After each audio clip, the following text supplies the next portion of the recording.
So it's about 7:03 p.m. On the Pacific Coast right now. I just finished eating a meal of leftover rice and chicken, and the chicken was I got it from Costco. It was like kind of stuffed up with I think broccoli and maybe cheese or something of that like. It wasn't particularly great. It was a bit bland, but the rice was from my rice cooker and just kind of laid a little patty down there, cut the food up, the chicken up, placed it on there. Tasted pretty bland, so I saved the other half for later, warmed it up, and put some teriyaki sauce on it, and that was a lot better. I'm doing my best to try to eat a lot better, pushing away a lot of fat content, going a lot harder into carbs, but using carbs properly, as well as obviously increasing a pretty large amount of protein. As a man who's quite heavy, over 200 pounds, reaching the general 1-to-1 protein gram goal, I believe. So if I'm unmistaken, around 200 grams of protein per day. It's pretty tough, and finding a way to get through that has become quite a challenge as of lately.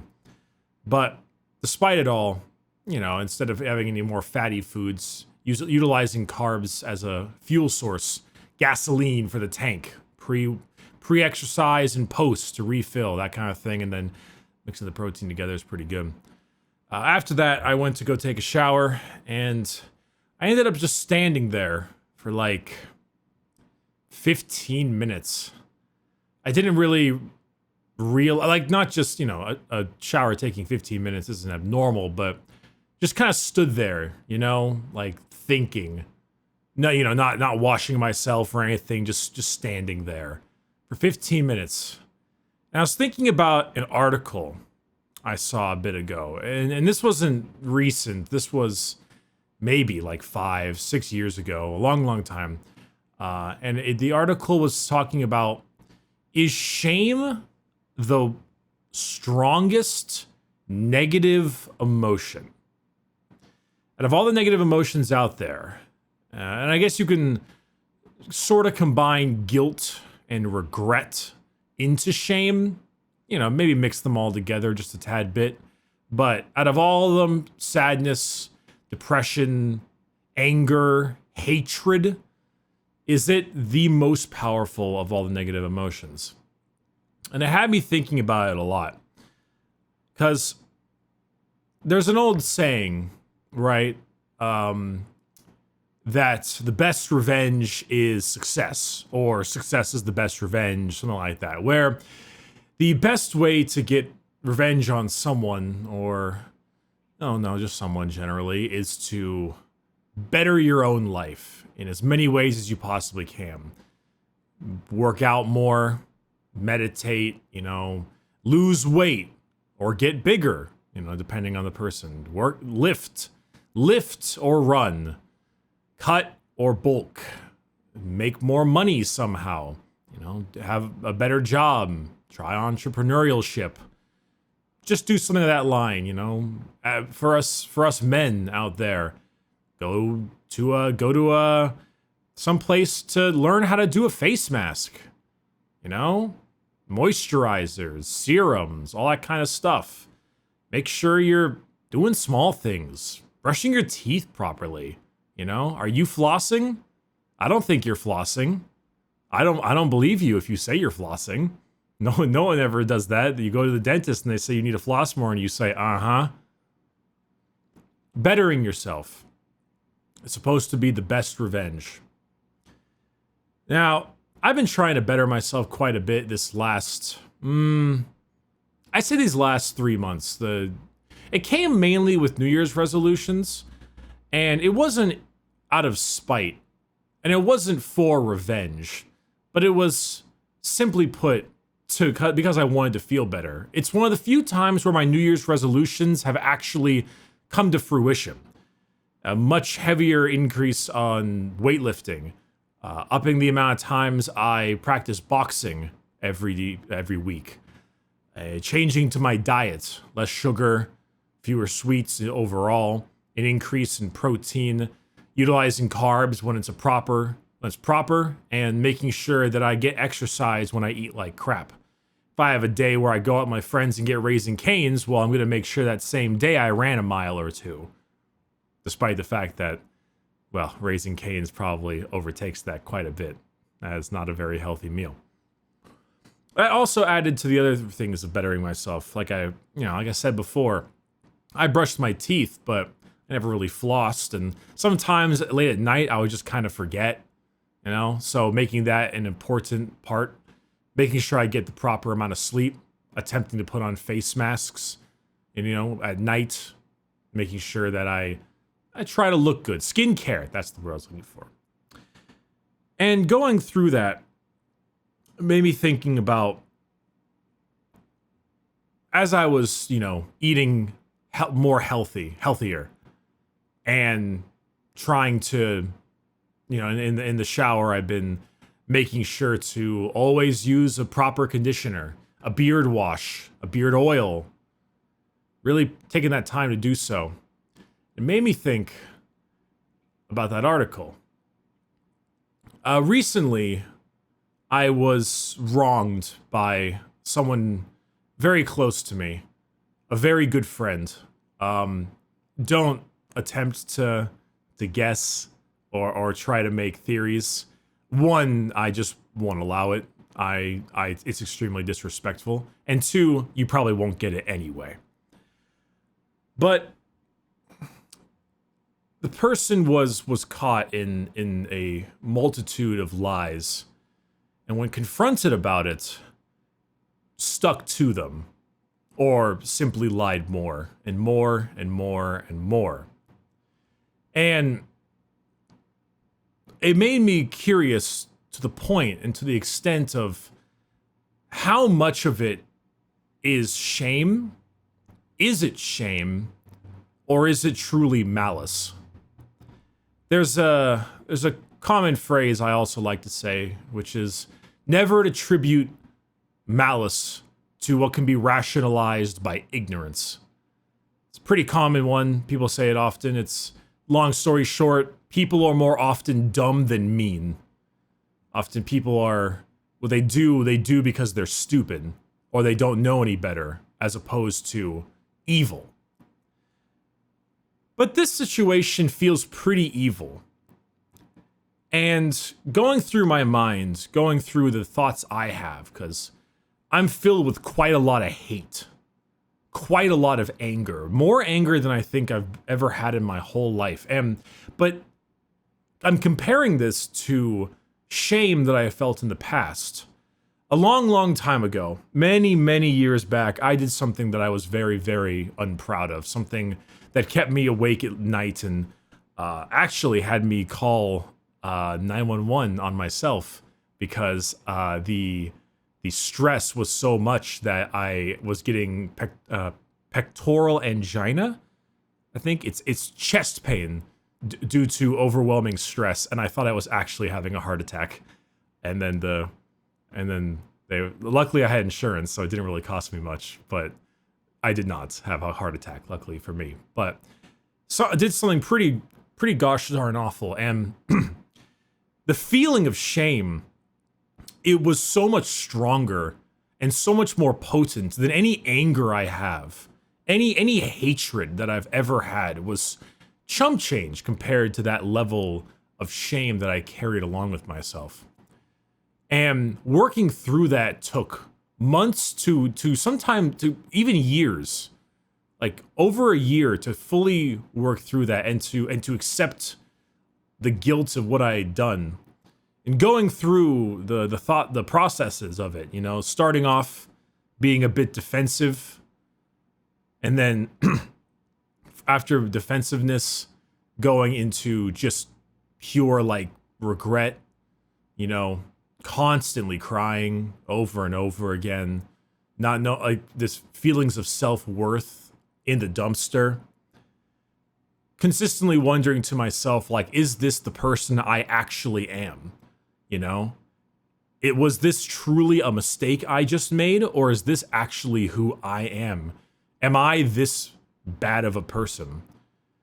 it took me a long time to get over it. It took a long time to get over it. And it involved a lot of owning up to myself, not making excuses either for myself or creating any, and just as painful as it was, laying it all flat out on the table and saying, yeah, I was a piece of shit. I did a piece of shit thing, and I have no excuse for it. And every time it's brought up, every time it's mentioned, the only response I'll ever have is, yep, I did that. I fucked up. No, well, it was this, or well, it was that, or well, not quite, it's a little bit, no. It was all me. There's a tattoo I have on my leg, on my right calf, which I mentioned a couple times in the past, but I'll mention it again. It says, "Would you kindly?" Direct reference to BioShock, one of my favorite games of all time. And "would you kindly" in that game was a trigger phrase in order for mind control. And that's the very short version. And to me, the concept of that tattoo is, one, I love BioShock, and two, that my life is an entire sum of my decisions, all good and all bad.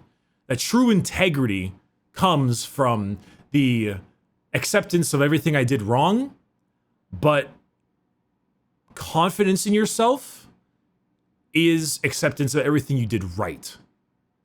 And it's a combination of the two. The concept is that I am no puppet being played with via strings. I am not dangling under the threads of the universe, threads of the world, other people. It's my life. And all my successes are thanks to my hard work, and all my failures are thanks to my, well, failures.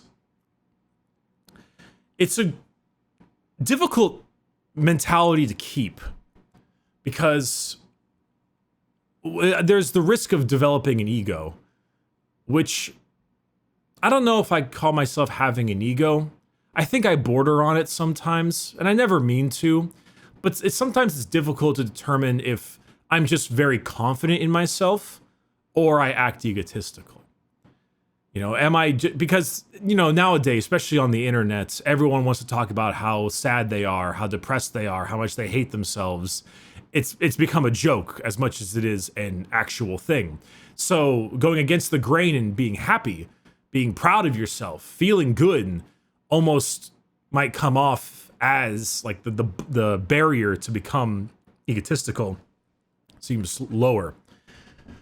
But it also, it feels good to take upon my failures and say that it's on me. My YouTube channel crashes into the ground one day, that's on me. I failed it. If a relationship doesn't work out, that's on me. I could have done better. The problem with that is that that's naturally not the case all the time. Sometimes there's nothing you can do. And accepting that is almost as hard as accepting that it is my fault in a weird way. I have an almost harder time accepting that there was nothing in my control than it was my fault. It's very strange. The loss of control, the loss of my ability to control a situation, because it's weird. I would rather have the situation and spiral it into the ground than have it spiral into the ground and be someone else's fault. It's a very strange mentality, and I don't know why I have it, but I feel like at least I can attribute it to me. At least it's no one else's fault. At least my life didn't get worse because of someone else, despite the fact that you would think it would be easier to handle. It might be because so many people end up doing that. Because so many people attribute their failings to other people, and that idea is so anathema to me, or something that I hate so much, a pet peeve that I despise. It can never be your fault. It can never be on you. It's never something you did. The mental gymnastics people go through to truly justify that it was someone else. It was their problem. They caused this. Despite being so blatantly in the wrong, is something that has always truly rubbed me the wrong way. And that's what I'm experiencing lately. Someone so blatantly in the wrong, doing something so blatantly malicious, or at least I think malicious, and yet when confronted with it, pushing the blame, particularly onto me. Well, if you weren't doing this, well, if you had done this, well, what about this? I'm just doing this. Like the entire concept of them taking personal responsibility is completely foreign to them. Like the only thing that can be worse than the pain they're causing for themselves now is the pain of knowing they fucked up. And to an extent, that's why I wonder about the shame idea. How far does this shame go? How far forward will you disassociate yourself from any kind of responsibility for your actions? And to what extent is it accepted? That second part may seem strange, right? If someone does a horrible thing, and pretty much everyone around them is telling them they're doing a horrible thing, and yet they still don't own up to it, and then I'm sure you may have had a friend like this at some point, those of you watching this video, someone out there and about who has done something awful, and they just refuse to take personal responsibility. And in fact, they ostracize almost their entire friend group, whether they did something terrible to you or one of your friends. And in response, your entire group turns on them because obviously they're so incredibly in the wrong. And despite their entire friend group turning on them, they refuse to take it, and they put the blame on everyone else, and they choose instead to leave and run away from their problem. They choose instead to not be friends with anyone and instead leave because I didn't do anything wrong. Everyone's out to get me. That's the big one, right? Everyone's out to get me. Everyone else is wrong. There's a funny poster in the first season of the TV show of Fargo, where it says, "What if you're right and they're wrong?"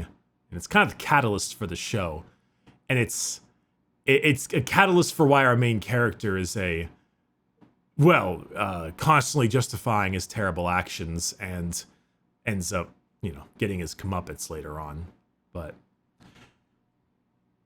at what point does that level of shame, be released? Because one of two things happens, right? They either wallow for a while, their anger runs out, they miss the people they were around, and they finally eat it and they apologize, and the slow healing begins.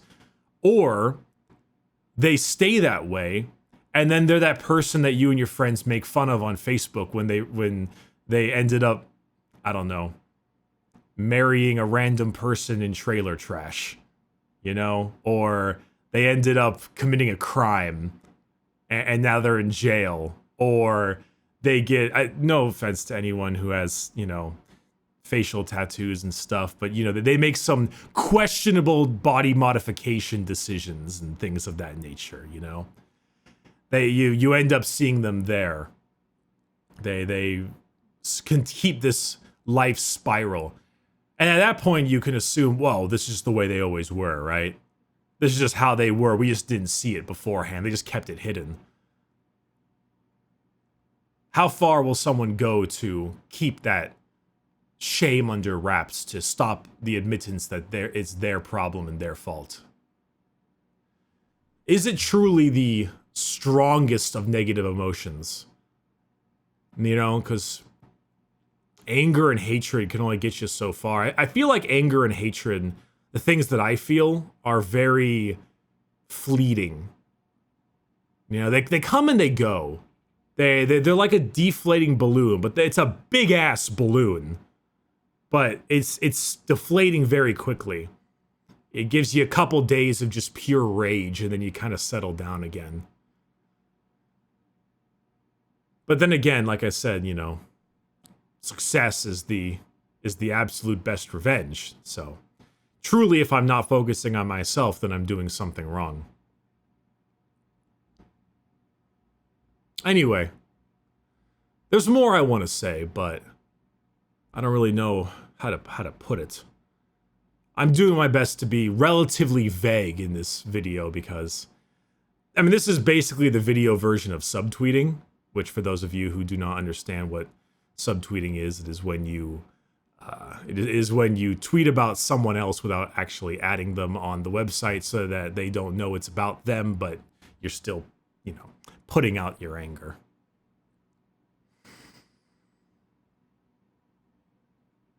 I don't know. It's something that I felt very heavily in. Despite me definitely being defensive and making excuses for myself, I did then. I never felt like it was to this extent, you know? Like, I didn't do a great job with owning up to it. I didn't do a very good job in dealing with that situation, but I did own up to it. I did end up dealing with it, and I didn't ostracize, and more importantly, I didn't berate all the people around me. It's like I said, you know, I was always scared. Is this the person I am? And it ended up not being, and I'm really happy for that because I was really scared about it. But just the level, you know, the level of defense, the volume of defensiveness, and the volume of pointing fingers. Well, if you didn't do this, I never did that. I didn't handle it great, I'll admit it, but I never pointed the finger at somebody else.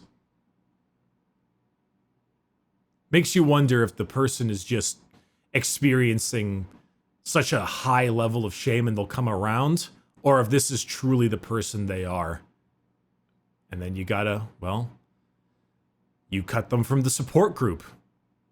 You don't just say, well, that's just how they were.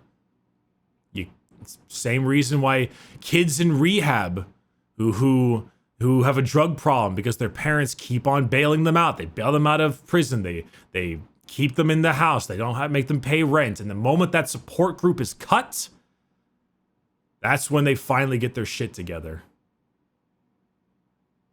Anyway, it was a heavy topic today, an interesting one. We haven't really talked like this in a few years, I think. I think it was because I was able to talk a little bit more freely when I was a younger YouTuber. And I was able to just go. And I felt like there was less repercussions depending on what I say. I think maybe I'm just too mad to care. And you probably won't notice this with me on stream or in videos or anything, because I put that aside, you know, I push that away. I can be professional and put on a professional face during that kind of stuff, but sometimes it's nice to shout into the void a little bit. You guys aren't the void. Of course, I appreciate you very, very much, but, you know, right now I'm talking to a computer screen. I don't see any of you in response, so, well, you know. Anywho, I want to thank you very much for watching. Hopefully you're doing okay. And I'll be making probably Elden Ring videos soon, so you'll see that. All right, goodbye.